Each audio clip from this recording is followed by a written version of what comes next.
ಸಿದ್ದರಾಮಯ್ಯ ಮೊಂಡುತನವನ್ನು ಬಿಟ್ಟು ರಾಜೀನಾಮೆ ಕೊಡಬೇಕು. ಸಿದ್ದರಾಮಯ್ಯ ರಾಜೀನಾಮೆ ಕೊಡುವವರೆಗೂ ನಾವು ಹೋರಾಟ ಮಾಡ್ತೀವಿ. ಈಶ್ವರಪ್ಪ ರಾಜೀನಾಮೆ ಕೊಟ್ಟಿದ್ದಾರೆ, ನೀವು ಕೊಡಲ್ವಾ? ರಾಜೀನಾಮೆ ಕೊಟ್ಟರು, ಯಾವುದೇ ತನಿಖಾ ವರದಿ ಇರಲಿಲ್ಲ, ಅವರು ರಾಜೀನಾಮೆ ಕೊಟ್ಟರು. ಅದೇ ತರ ನಾಗೇಂದ್ರ ಅವರು ನಿಮ್ಮದೇ ಸರ್ಕಾರದಲ್ಲಿ ಮಹರ್ಷಿ ವಾಲ್ಮೀಕಿ ಅಭಿವೃದ್ಧಿ ನಿಗಮದಲ್ಲಿ 187 ಕೋಟಿ ರೂಪಾಯಿ ಭ್ರಷ್ಟಾಚಾರ ಆಗಿದೆ, ಅದನ್ನ ಟ್ರಾನ್ಸ್ಫರ್ ಮಾಡಿದ್ದೀರಾ ತೆಲಂಗಾಣಕ್ಕೆ, ಚುನಾವಣೆಗೆ ದುರ್ಬಳಕೆ ಆಗಿದೆ ಅಂತ ಹೇಳಿದಾಗ ನೀವೇ ಅವ್ರನ್ನ ಕರೆದು DK ಶಿವಕುಮಾರ್ ಅವರು ಮತ್ತು ನೀವು ಯಾವುದೇ ತನಿಖಾ ವರದಿ ಕಣ್ಣು ಮುಂದೆ ಇಲ್ಲದೇನೆ ನೀವು ರಾಜೀನಾಮೆ ತಗೊಂಡ್ರಿ. ಅವರಾದ್ರೆ ರಾಜೀನಾಮೆ ಕೊಡಬೇಕು, ನೈತಿಕ ಹೊಣೆ ಹೊತ್ತು. ನಿಮಗೆ ಆ ನೈತಿಕತೆ ಇಲ್ವಾ? ನಾಗೇಂದ್ರ ಅವರು ರಾಜೀನಾಮೆ ಕೊಟ್ಟಿದ್ದಾರೆ, ನೀವು ಕೊಡಲ್ವಾ? ಈಶ್ವರಪ್ಪ ಅವರು ರಾಜೀನಾಮೆ ಕೊಟ್ಟಿದ್ದಾರೆ ಇದೇ ರಾಜ್ಯದಲ್ಲಿ, ನೀವೇ ಕೊಡಿಸಿದ್ದೀರಾ, ನೀವು ಕೊಡಲ್ವಾ? ಅವ್ರಿಗೊಂದು ಕಾನೂನು, ನಿಮಗೊಂದು ಕಾನೂನ. ನೀವೊಂದು ಓಕೆ, ಕೇಜ್ರಿವಾಲ್ ಅವರು ಆ ಪಾರ್ಟಿಗೆ ಅವರೇ ಸುಪ್ರೀಂ, ಅವ್ರು ಏನು ಬೇಕಾದ ಮಾಡಿದ್ರು ನಡೆಯುತ್ತೆ. ಆದರೆ ನಿಮ್ದೊಂದು ನ್ಯಾಷನಲ್ ಪಾರ್ಟಿ, ಕಾಂಗ್ರೆಸ್ ಪಾರ್ಟಿ, ನಿಮ್ಮ ಪಾರ್ಟಿನಲ್ಲಿನೇ ನಿಮ್ಮದೇ ಸರ್ಕಾರದಲ್ಲಿನೇ ಈ ಥರ ಆರೋಪಗಳು ಬಂದಾಗ ಸಚಿವರು ರಾಜೀನಾಮೆ ಕೊಟ್ಟಿರೋ ಉದಾಹರಣೆಗಳಿದೆ.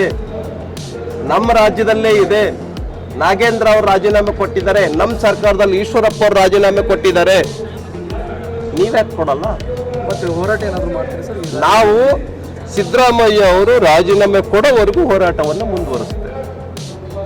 ಹಾಗಾಗಿ ಹೋರಾಟ ಮಾಡಲೇಬೇಕು ಅನ್ನೋದಕ್ಕೆ ಕಾಯಬಾರದು ಸಿದ್ದರಾಮಯ್ಯ ಅವರು ಸಂವಿಧಾನ ಗೊತ್ತು, ಲಾ ಗೊತ್ತು, ನೈತಿಕತೆ ಗೊತ್ತು, ಕಾನೂನು ಗೊತ್ತು, ಸಂವಿಧಾನ ಗೊತ್ತು, ಎಲ್ಲವನ್ನು ಕೂಡ ಗೊತ್ತಿಟ್ಕೊಂಡು ಮಂಡು ಹಠವನ್ನು ಮಾಡಬಾರ್ದು. ನೈತಿಕ ಹೊಣೆ ಹೊತ್ತು ರಾಜೀನಾಮೆಯನ್ನು ಕೊಡಬೇಕು. ಕೋರ್ಟ್ ಬಹಳ ಸೂಕ್ಷ್ಮವಾಗಿ ಚೆನ್ನಾಗಿ ಹೇಳಿದೆ.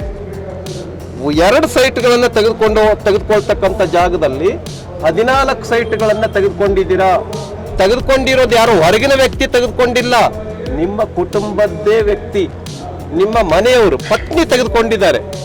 ನಿಮ್ಮ ಪ್ರಭಾವ ಆಗಿರಲ್ವಾ? ಅದಕ್ಕೆ 100ಕ್ಕೆ 100ರಷ್ಟು ನಿಮ್ಮ ಪ್ರಭಾವ ಆಗಿದೆ. ಅದಕ್ಕೆ 14 ಸೈಟ್ಗಳು ಸಿಕ್ಕಿದೆ. ಇನ್ನೊಂದು 50-50 ನೀತಿ ಅನುಪಾತ, 50-50 ಅನುಪಾತ ಏನಿದೆ, ಇದು ನಿಮ್ಮ 14 ಸೈಟ್ಗಳನ್ನು ತೆಗೆದುಕೊಂಡ ಮೇಲೆ ಇನ್ನು ನಿಮ್ಮ ಅಕ್ಕಪಕ್ಕದ ನಿಮ್ಮ ಸಂಬಂಧಿಕರು, ನಿಮ್ಮ ಸ್ನೇಹಿತರಿಗೆ, ನಿಮಗೆ ಬೇಕಾದವರಿಗೆ 14 ಕೆಲವ್ರಿಗೆ 50, ಕೆಲವ್ರಿಗೆ 60, ಈ ಥರ ಸಾವಿರಾರು ಸೈಟ್ಗಳನ್ನು ಹಂಚಿದ್ರೆ 50-50 ಅನುಪಾತದ ಆಧಾರದ ಮೇಲೆ. ಈಗ ಅದನ್ನೇನು ಮಾಡಿದ್ದೀರಾ? 50-50 ತಪ್ಪು ಅಂತ ಅದನ್ನು ರದ್ದು ಮಾಡಿದ್ರೆ ನೀವೇ. ಅದಕ್ಕೆ ಈ ಥರ ಅನೇಕ ತಪ್ಪುಗಳನ್ನು ಸಿದ್ದರಾಮಯ್ಯ ಅವರು ಮಾಡಿದ್ದಾರೆ. ನಾನೇನು ತಪ್ಪು ಮಾಡಿದ್ದೀನಿ ರಾಜೀನಾಮೆ ಕೊಡೋಕ್ಕೆ? ತಪ್ಪು ಮಾಡಿದಿರಿ ಅಂತಾನೆ FIR ಆಗಿದೆ ನಿಮ್ಮ ಮೇಲೆ. ನೀವು ತಪ್ಪು ಮಾಡಿದಿರಿ ಅಂತಾನೆ ಎಂಕ್ವೈರಿ ಕಾನ್ಸ್ಟಿಟ್ಯೂಟ್ ಆಗಿದೆ ನಿಮ್ಮ ಮೇಲೆ. ನಾನೇನು ತಪ್ಪು ಮಾಡಿದ್ದೀನಿ ಅಂತ ದಯವಿಟ್ಟು ಸಿದ್ದರಾಮಯ್ಯ ಅವರೇ, ನೀವು ತಿಳುವಳಿಕೆ ಇರೋಂಥವ್ರು, ನಿಮ್ಮ ಮೇಲೆ FIR ಆಗಿದೆ. ನನ್ನ ಮೇಲೆ ಏನು FIR ಆಗಿದೆಯಾ? FIR ಆಗಿದೆಯಲ್ಲ. ನನ್ನ ಮೇಲೆ ಏನು ತನಿಖಾ ಎಂಕ್ವೈರಿ ಕಾನ್ಸ್ಟಿಟ್ಯೂಟ್ ಆಗಿದೆಯಾ? ಕಾನ್ಸ್ಟಿಟ್ಯೂಟ್ ಆಗಿದೆಯಲ್ಲ. ಆದ್ರಿಂದ ನೈತಿಕ ಹೊಣೆ ಹೊತ್ತು ರಾಜೀನಾಮೆಯನ್ನು ಕೊಡಬೇಕು ಅಂತ ಮಾನ್ಯ ಸಿದ್ದರಾಮಯ್ಯರಲ್ಲಿ ವಿನಂತಿಯನ್ನು ಮಾಡ್ತೇವೆ. ಅದನ್ನ ಹೈಕಮಾಂಡ್ ನಿರ್ಧಾರ ಮಾಡುತ್ತೆ. ಅದ್ರ ಬಗ್ಗೆ ನಮ್ಮ ಕೇಂದ್ರದವರು ಒತ್ತೆ ಗೊತ್ತಿಲ್ಲ. ಧನ್ಯವಾದ.